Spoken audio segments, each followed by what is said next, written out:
Welcome.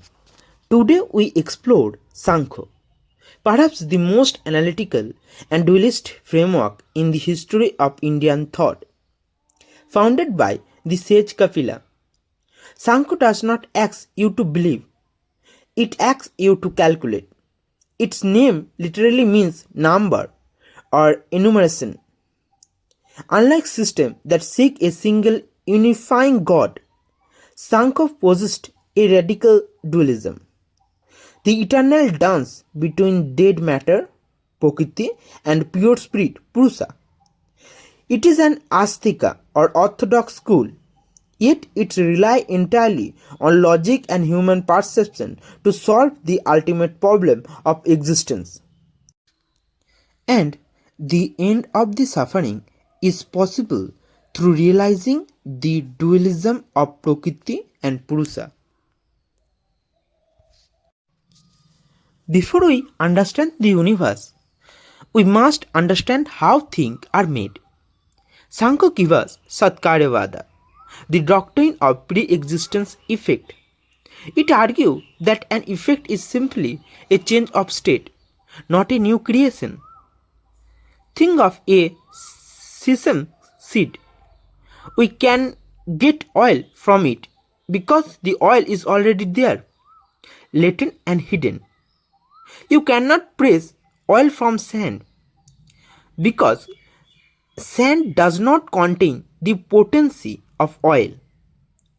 This is vital because it tells us that the entire universe is already contained within its primal cause. Nothing's come from nothing, and everything is a manifestation of what already was.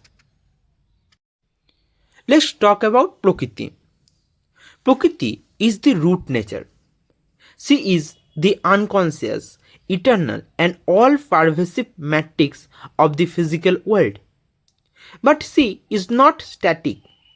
Prakriti is composed of three Guṇas or qualities: Sattva, the light of intelligence; Rajas, the fire of motion; and Tamas, the weight of inertia.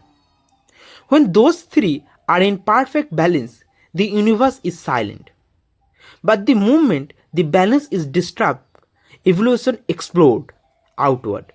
First comes Mahat, the cosmic intellect, then the ego, then the mind, and finally the five elements that make up the floor you are standing on. Everything you see, touch or even think, it's just a modification of Prakriti's three strings. Sāṃkhya does not just claim Prakriti exists. It proves it through five logical steps. First, because all individual things are limited, there must be an unlimited source. Second, because diverse objects share common state, they must share a common origin. Third, there must be an efficient force, the power to produce. Fourth, the distinction between cause and effect implies a foundation. And fifth, because the universe dissolves back into unity during cosmic rest, there must be a singular, undifferentiated state to return to. That state is Prakriti. If Prakriti is the dancer and the Purusa is the silent spectator, Purusa is pure consciousness. It does not do anything. It does not change. It does not feel pain. And it certainly does not evolve. While Prakriti is many things, Purusa is uncomposed. It is the knower that never becomes the known. The biggest mistake we make, the root of all our grief, is when we, the Purusa, start thinking we are the mind or the body. Sāṃkhya's entire goal is to break that illusion and realize our nature as the detached witness.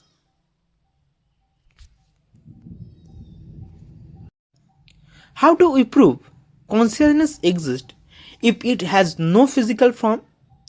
Sāṃkhya offers the argument of the assembly. Look at a bed. It is a collection of wood, fabric, and spring. An assembly of parts never exists for its own sake. It exists for someone else, a user.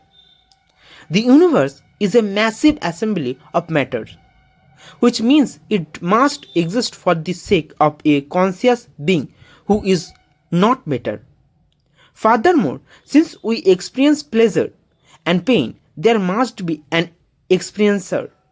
And since there is a drive for liberation, there must be something that is currently bound but capable of being free. Here is where Sāṃkhya differs from many other Indian schools. It believes in a plurality of soul. If there are only one soul, then when one person gained enlightenment, everyone would instantly be free. When one person died, everyone would die. But we see the birth and death happen at different times. We see people acting differently. One is calm, one is angry, one is lazy. This diversity of experience and timing prove that while the essence of consciousness is the same, there are an infinite number of individuals Purusas. How do matter or Prakriti and spirit or Purusa interact if they are opposite? Sāṃkhya gives us the famous parable of the lame man and the blind man. Prakriti is like a powerful blind man. She can move and act but has no direction.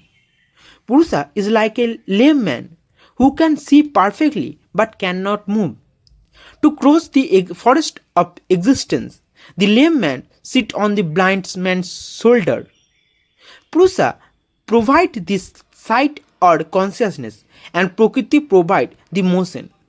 This cooperation lasts until the Purusa, realizing it does not need to be carried anymore. Once the dancer of nature is fully understood, the show ends. Finally, we must address Sāṃkhya's stand on God. Classical Sāṃkhya is nirishara, atheistic. It argues that God is a redundant concept. If Prakriti is eternal and follow its own laws of evolution, why do need a creator? If God are perfect, he would have no desire to create a world of suffering. If he are imperfect, he would not be God.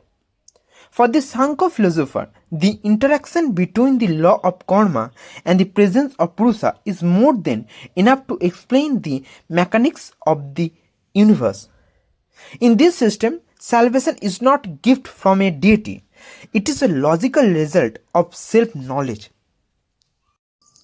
If you are still watching, I hope you are finding this content useful. Please like and share this video. Subscribe to the channel and share your thought in the comment. Your support motivates me to create even more content like this.